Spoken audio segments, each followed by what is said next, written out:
রোজাদারদের ফজিলত সম্পর্কে আল্লাহর হাবিব সাল্লাল্লাহু আলাইহি ওয়াসাল্লাম বলেন, আন আবি হুরায়রা রাদিয়াল্লাহু তাআলা আনহু قال قال رسول الله صلى الله عليه وسلم قال رسول الله صلى الله عليه وسلم كل عمل ابن آدم يضاعف الحسنة بعشر أمثالها إلى 700 ضعف বনি আদমের প্রত্যেকটা নেক আমল আমি আল্লাহ তাআলা 10 থেকে 700 গুণ পর্যন্ত বনি আদমের প্রত্যেকটা নেক আমলকে বাড়িয়ে দেই। সুবহানাল্লাহ।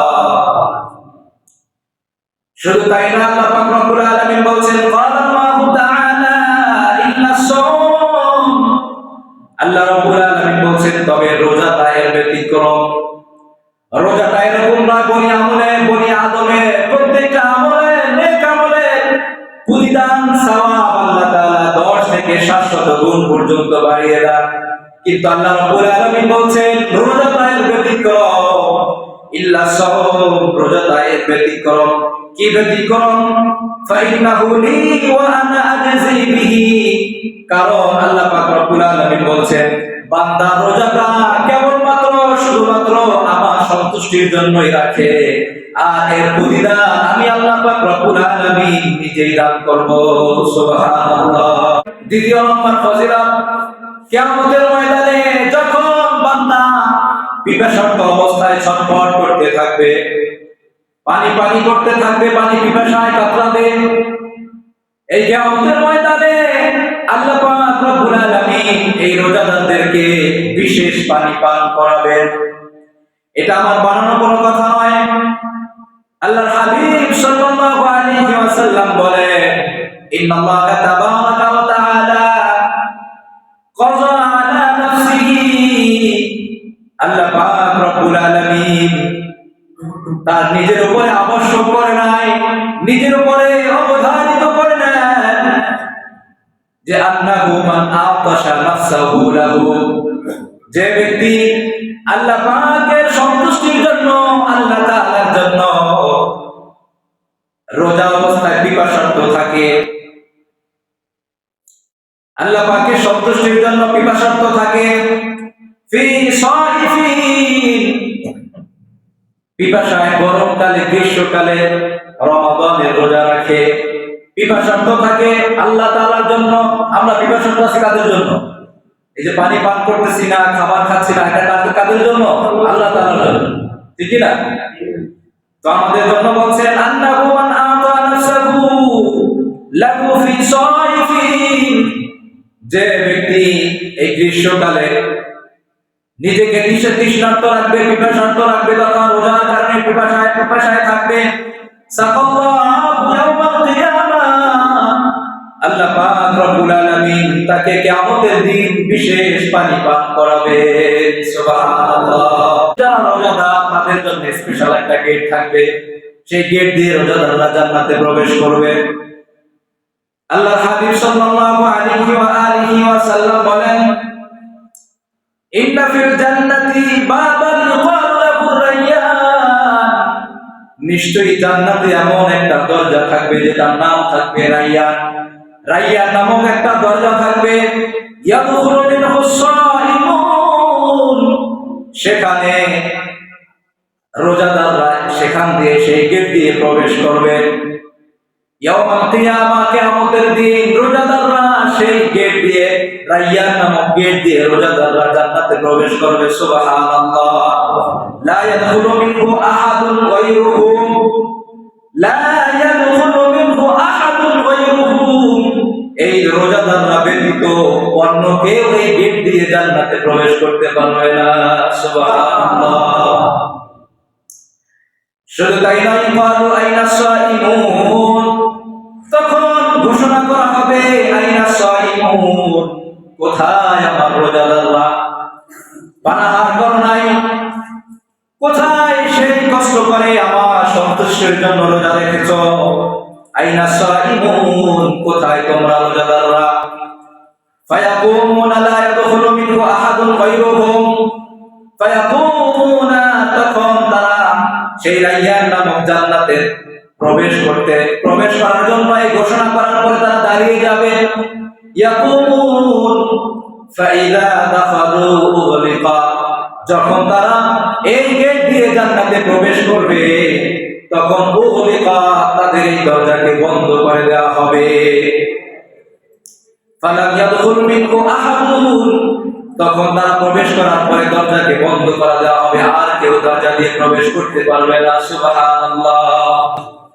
সুতরাং এই রাইয়ান নামক দরজা দিয়ে, জান্নাতের দরজা দিয়ে প্রবেশ করবে কারা?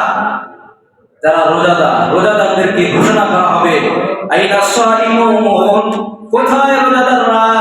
ফায়াকুমুনা, তখন রোজাদাররা দাঁড়িয়ে যাবে এবং এই রাইয়ান নামক জান্নাতের দরজা দিয়ে প্রবেশ করবে। ফাইদা দাখালু, যখন তারা এই দরজা দিয়ে প্রবেশ করে ফেলবে, উগলিকা, তখন এই জান্নাতের দরজাকে বন্ধ করে দেওয়া হবে। ফালাম ইয়াদখুল মিনহু আহাদুন, আর কেউ এই জান্নাতের দরজা দিয়ে প্রবেশ করতে পারবে না। সুবহানাল্লাহ। শুধু তাই নয়, রোজা কিয়ামতের দিন সুপারিশ করবে।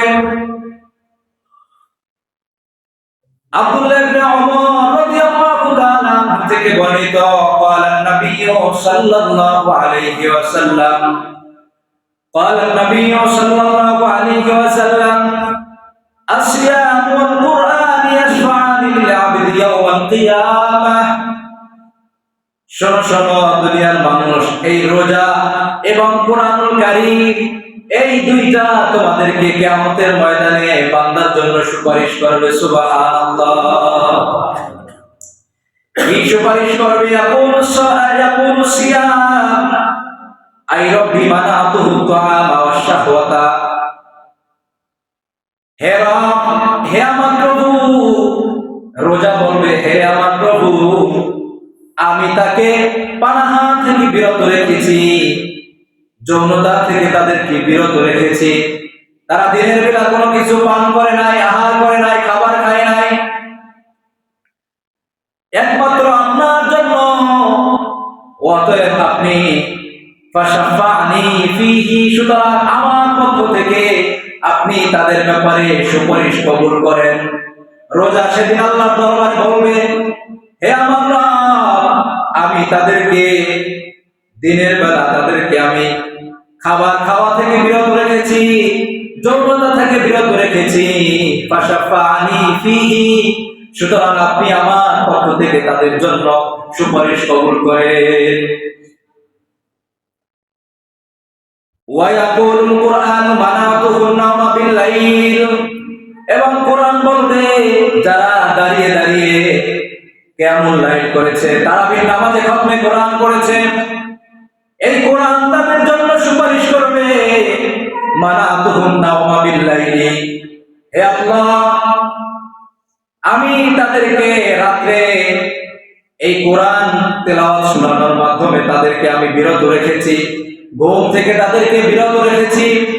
ফাশাফানি ফিহি, সুতরাং আপনি আমার সুপারিশ তাদের জন্য কবুল করেন।